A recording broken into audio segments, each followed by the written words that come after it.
Assalamualaikum warahmatullahi wabarakatuh. Di sini kami dari kelompok 5 akan mempresentasikan bab infrastruktur TI dan perkembangan teknologi. Nama kelompok Koris Saniatu Zaima, Dewi Fajar Rahmawati, Valerina Stasia, Fitria Hani Melinia, Dinda Irma Putriana. Infrastruktur TI didefinisikan sebagai sumber daya teknologi bersama yang menyediakan platform untuk aplikasi sistem informasi perusahaan yang terperinci. Infrastruktur TI menyertakan investasi dalam perangkat keras, perangkat lunak dan layanan, seperti konsultasi, pendidikan, dan pelatihan yang tersebar di seluruh perusahaan. Ada beberapa layanan infrastruktur TI. Yang pertama, menghitung platform yang digunakan untuk menyediakan layanan yang menghubungkan karyawan dengan pihak lainnya. Yang kedua, jasa telekomunikasi. Yang ketiga, layanan manajemen data. Yang keempat, layanan penerapan perangkat lunak. Yang kelima, layanan manajemen fasilitas fisik. Yang keenam, layanan manajemen TI. Yang ketujuh, layanan standar TI. Yang kedelapan, layanan pendidikan TI. Yang kesembilan, layanan penelitian dan pengembangan TI. Evolusi infrastruktur TI. Infrastruktur TI di dalam organisasi saat ini merupakan hasil dari evolusi selama lebih dari 50 tahun di dalam platform komputasi. 5 tahap dalam evolusi ini adalah: yang pertama, era mainframe umum and komputer mini, yaitu mulai tahun 1959 hingga sekarang. Yang kedua, era PC, mulai tahun 1981 hingga sekarang. Yang ketiga, era klien atau server, mulai tahun 1983 hingga sekarang. Yang keempat, era komputasi perusahaan, mulai tahun 1992 hingga sekarang. Yang kelima, cloud and mobile computing era, mulai tahun 2000 hingga sekarang. Teknologi pendorong dalam evolusi infrastruktur.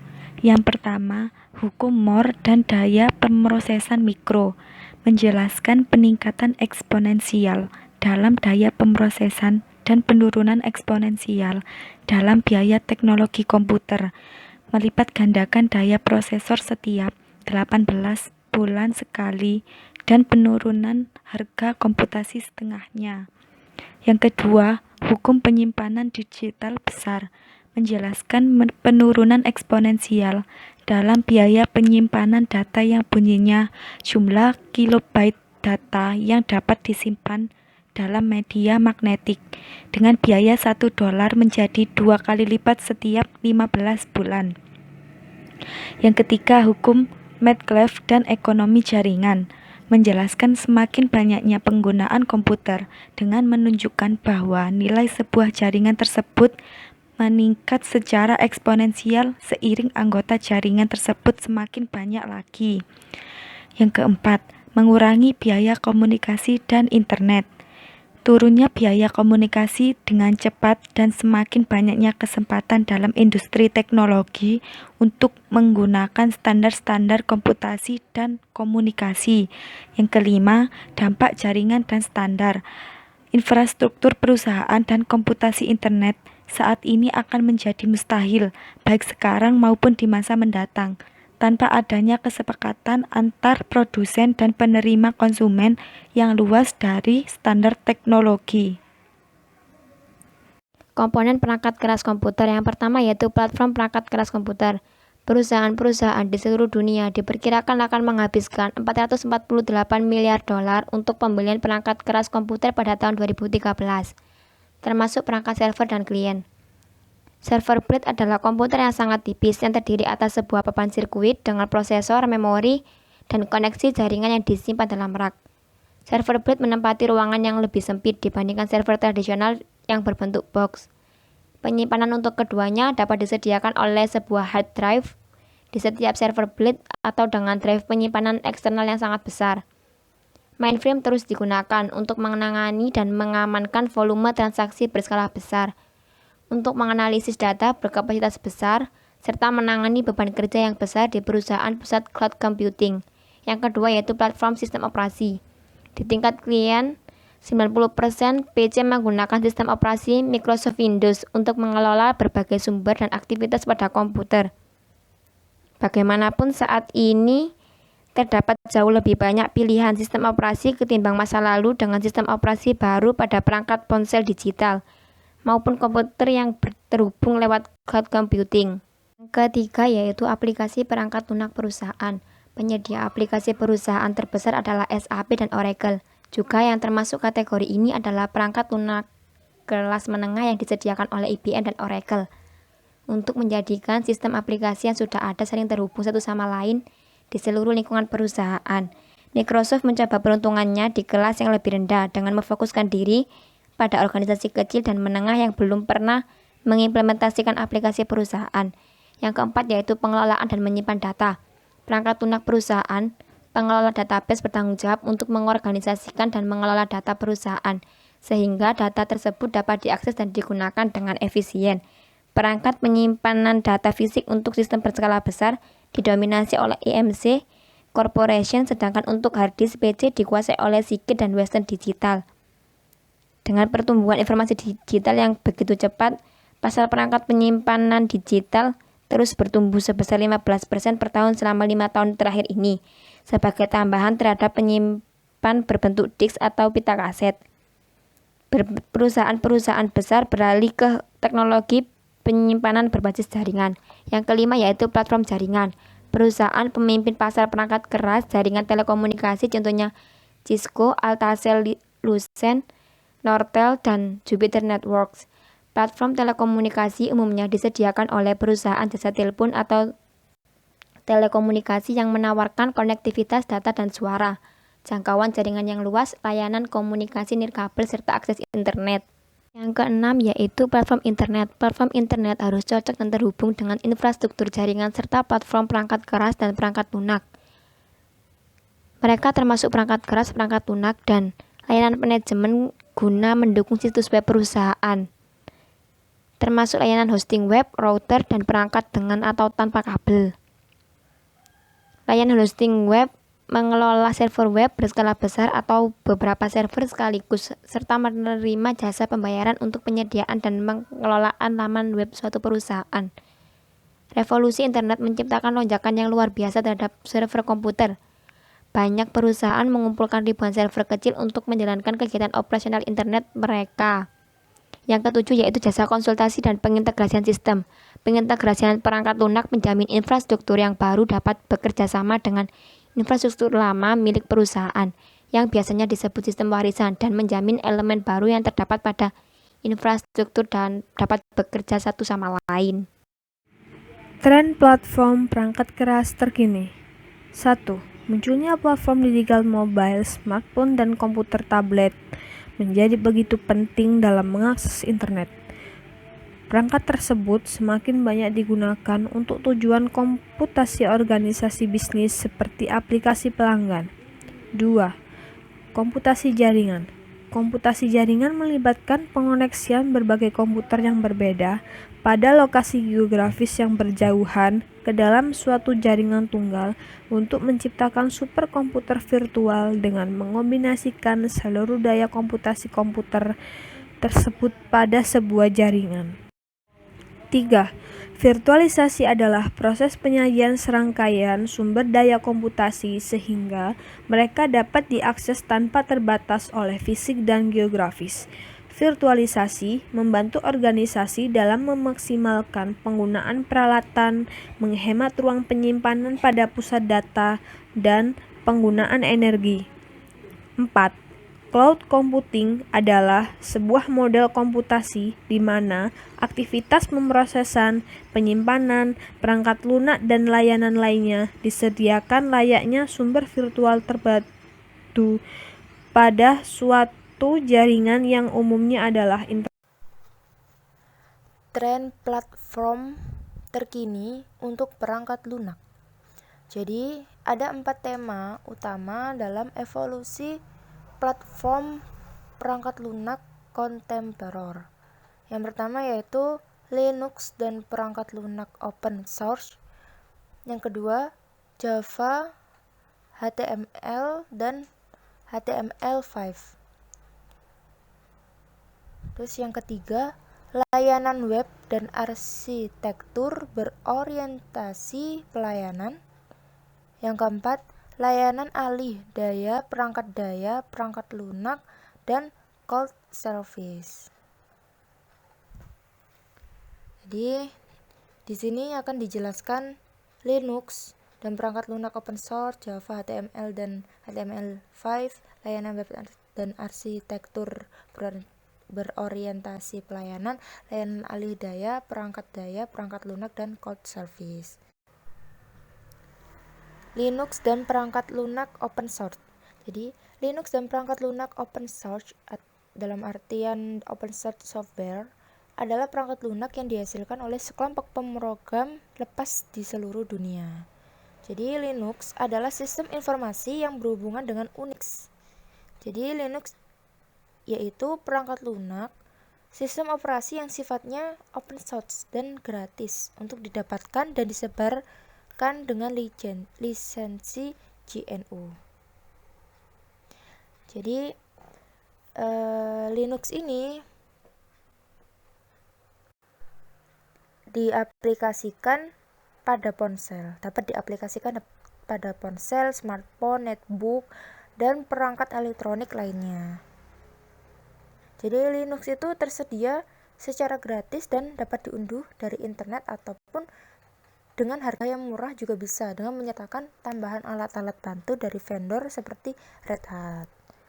Jadi bangkitnya perangkat lunak open source terutama Linux dan aplikasi pendukungnya memberikan dampak mendalam bagi platform perangkat lunak banyak perusahaan. Jadi bisa menghematkan biaya, keandalan dan ketahanan serta integrasi. Karena Linux mampu beroperasi pada berbagai platform perangkat keras dari mainframe, server bahkan klien. Perangkat lunak untuk web Java, HTML, dan HTML5. Yang pertama kita jelaskan tentang Java. Jadi Java adalah sistem operasi dan prosesor yang berdiri sendiri serta bahasa pemrogramannya berorientasi objek yang menjadi pemimpin dalam pengembangan web interaktif. Jadi platform Java telah menyebar ke ponsel, smartphone, mobil otomatis, pemutar musik, peralatan game, dan akhirnya ke sistem TV kabel yang menyajikan konten interaktif dan layanan berbayar per tayangan. Jadi Java ini dirancang itu dapat beroperasi di seluruh jenis komputer dan perangkatnya, jadi tanpa memandang jenis mikroprosesor maupun sistem operasi yang digunakannya. Dan juga Java ini dapat menciptakan program kecil yang dapat ditempelkan pada laman web, diunduh untuk dijalankan pada browser web. Jadi Java digunakan untuk aplikasi e-business dan e-commerce yang lebih rumit yang memerlukan komunikasi dengan administrator sistem pemrosesan transaksi. Jadi Java ini mudah sekali untuk diakses dan juga bisa dipahami oleh pengguna. Jadi di sebuah penjelajah web tersebut. Lalu ke HTML dan HTML5. HTML adalah atau Hypertext Markup Language adalah bahasa pemrograman yang digunakan untuk mendefinisikan laman web guna menentukan bagaimana tulisan, gambar, video, dan suara ditempatkan pada laman web, serta untuk menciptakan link dinamis ke objek ataupun laman web lainnya. Dengan menggunakan link tersebut, pengguna hanya perlu mengarahkan pointer ke kata ataupun gambar, kemudian klik, dan sesegera mungkin akan diarahkan ke dokumen lainnya. HTML5 adalah sebuah bahasa markup untuk menstrukturkan dan menampilkan isi dari World Wide Web. Sebuah teknologi inti dari internet, juga merupakan revisi kelima dari HTML yang pertama kali diciptakan pada tahun 1990 dan versi keempatnya pada pada bulan Juni 2011 masih dalam pengembangan, sehingga dapat memberikan solusi bagi masalah yang memungkinkan kita untuk menempelkan gambar, audio, video, dan elemen lainnya langsung ke sebuah dokumen tanpa perlu membebani prosesor. Jadi HTML5 ini lebih mempermudah lebih mempermudah dalam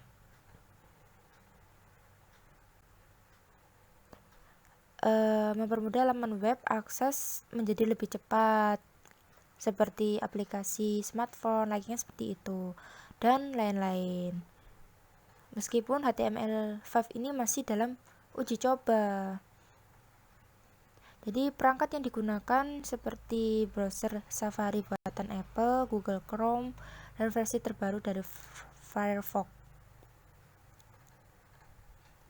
Pengguna HTML5 secara meluas diantaranya CNN, The New York Times, dan CBS. Layanan web dan arsitektur berorientasikan layanan. Jadi layanan web atau web service mengacu pada rangkaian komponen perangkat lunak yang melakukan pertukaran informasi satu sama lain dengan menggunakan bahasa dan standar komunikasi web yang bersifat universal.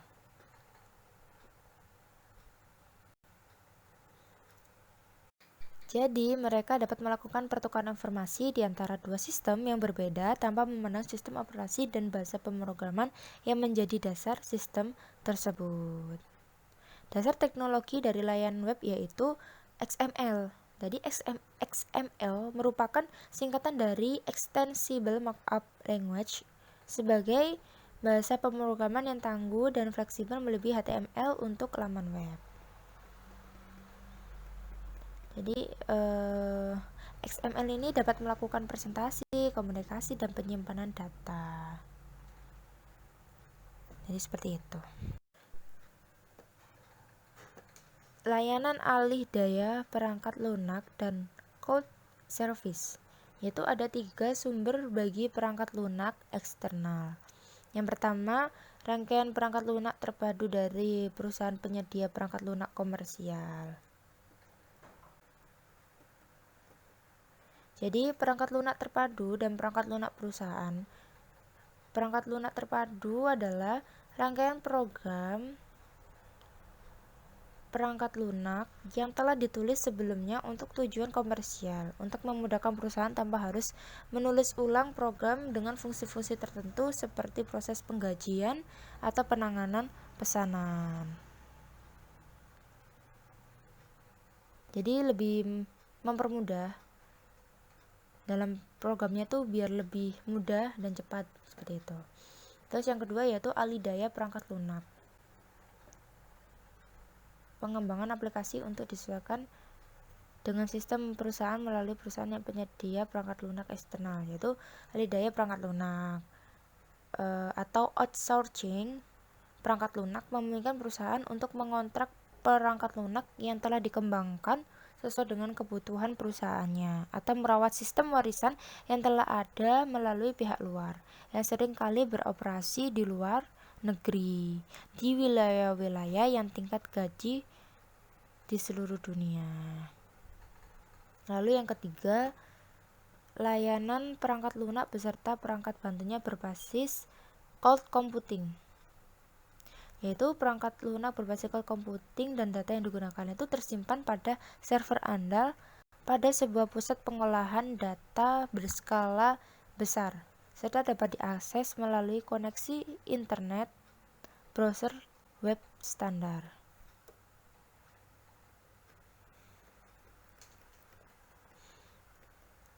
Jadi menyediakan layanan untuk pelanggan gitu, seperti itu. Lalu ke mashup dan apps. Mashup, dasar pemikirannya adalah mengumpulkan sumber-sumber yang berbeda dan menghasilkan karya yang lebih hebat daripada seluruh aplikasi sendiri.